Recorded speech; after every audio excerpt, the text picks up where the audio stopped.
আসসালামু আলাইকুম ওয়া রাহমাতুল্লাহি ওয়া বারাকাতুহু।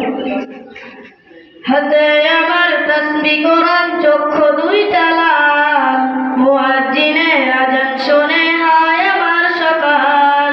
মসজিদে আমার ফেরেশতা ভরা পবিত্র স্থান, আমাদের সাথে হয় না ইয়ারি, হয় না অভিমান। আজাবকে দিয়া তাহাজ্জুদের নামাজ দাঁড়াইছি, পাগল